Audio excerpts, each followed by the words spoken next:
Sababu ya kwanza ya msingi ni kwamba nchi za magharibi, madola makubwa yalipotaka kupata mali zilizo katika nchi za Uislamu na hasa mafuta, waliamua lazima waingilie siasa za nchi hizi, wapandikize watu watakao tawala nchi zao, lakini kwa akili zao na mielekeo yao, wasio wao wenyewe,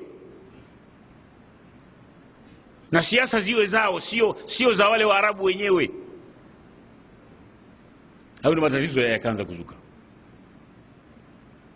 Mtume sallallahu alayhi wasallam alipita akamkuta ngamia amekonda. Ngamia akaja akamsogelea Mtume akamshtakia, mimi bwana wangu ananifanyisha kazi, hanipi chakula, rahmatan lil alamin. Akasema, nani mwenye ngamia huyu? Akatafuta mwenyewe akapatikana. Wewe kwa nini unamfanyisha kazi huyu, humpi chakula cha kutosha? Kwa vipi ya Rasulullah? Mwenyewe kazungumza. Sallu ala rasulillah. Kwa hivyo ndugu Waislamu, wama arsalnaka illa rahmatan lil alamin, hatukupeleka ya Muhammad ila uwe ni rehema kwa watu, kwa walimwengu wote, ulwan wa suflan, chini na juu. Rahma ya Sayyidina Muhammad inafanya kazi yake. Lakini swali linakuja,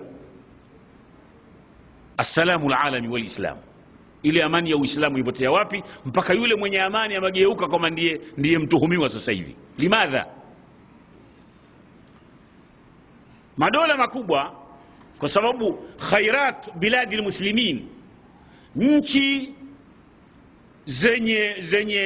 zenye neema katika kipindi hiki ni nchi za Waislamu. Nchi za Waarabu ndio wenye mafuta sasa hivi. Nchi za magharibi zina viwanda vinahitaji mafuta. Hili jambo mlijue Waislamu, mlijue. Huwezi kuendesha kiwanda bila ya mafuta, na wenye mafuta Waislamu. Sasa hawa wakaona ya kwamba wakibaki Waislamu hivi walivyo na Uislamu wao, hatutaendesha majambo yetu. Lazima tuharibu mipango ya siasa katika nchi zao, utamaduni wao na dini yao pia. Gladstone, huyu alikuwa waziri wa mambo ya nchi za nje wa Uingereza, alisema maneno haya ya kwamba wakibaki Waislamu ni Waislamu kweli, hatutawaweza, wabaki majina tu. Hawa Waislamu wakibaki ni Waislamu wa kweli, Waislamu hasa, hatutawaweza, lakini wakibaki majina tutafanikiwa. Watu wanafanya utafiti dhidi yenu, nyinyi wenye hamna habari kabisa, mnaona salama ipo. Kwa hivyo madola makubwa yakaanza kuingia katika nchi za Waarabu. Kila nchi ikamtafuta mtu wake, kisiasa, kiuchumi, kiutamaduni. Wakaingiza siasa zao katika nchi za Waarabu, wakaingiza tamaduni zao, wakaingiza kila kitu, wakavuruga Uislamu, wakavuruga kila kitu. Nchi hizo zikawa zinafuata siasa za kimagharibi, wakaacha Uislamu, wakafuata tamaduni za kimagharibi, Uislamu ukaondoka. Na hawa waliona kwa kufanya hivi watapata hii mali kwa makapu badala ya tone kwa tone. Maana tukiwacha Uislamu hivi itakuwa tutapata tone kwa tone, kidogo kidogo, na sisi tunataka mara moja. Hii ndio sababu moja. Sababu ya kwanza ya msingi ni kwamba nchi za magharibi, madola makubwa yalipotaka kupata mali zilizo katika nchi za Uislamu na hasa mafuta, waliamua lazima waingilie siasa za nchi hizi, wapandikize watu watakao tawala nchi zao, lakini kwa akili zao na mielekeo yao, wasio wao wenyewe, na siasa ziwe zao, sio za wale Waarabu wenyewe. Hayo ni matatizo yakaanza kuzuka. Sasa ili kupata zaidi, mle ndani wakawa kuna watu wanaliona lile la kwamba mbona hatuendi sawa sawa, na ndio hizi vurumai zinazotokea mle ndani. Watu wanataka demokrasi, wanataka uhuru wa kutawala. Dola kubwa zikawa zinawaweka watu hawataki demokrasi katika nchi zile. Wakishamweka mtu lazima akae huyo, kwa sababu anachunga maslahi yao. Akiweka mtu mwingine pengine hawatapatana.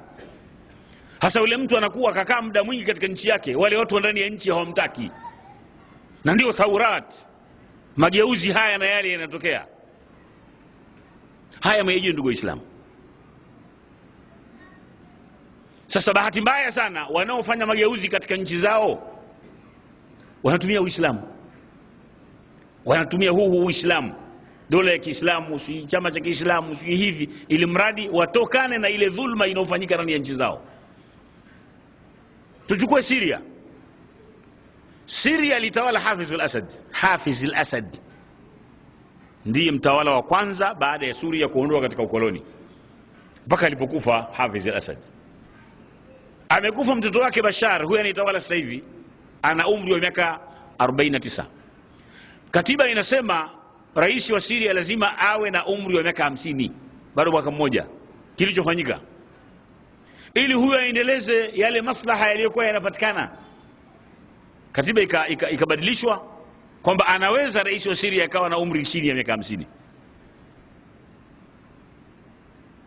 Baba yake ametawala miaka yote hii. Watu wa Syria wapo, wanazidi kuzaliwa, watu wengine wanazaliwa, watu wengine wanasoma, mfano vizuri. Dunia haikusimama kipindi cha Hafidh al-Assad, wasomaji wanasoma, wazaliwaji wanazaliwa.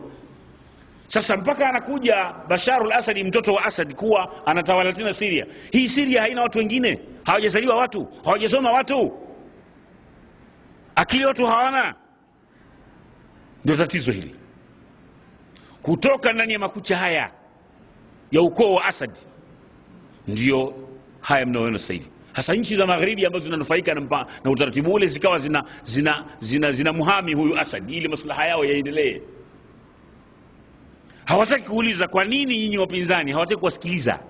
Wanajua akikaa mtu mwingine huenda ile maslaha tunayopata, akiondoka huyu mtu wetu yataharibika. Hii ndio habari ya hizi nchi. Yani, ule Uislamu umevurugwa kabisa.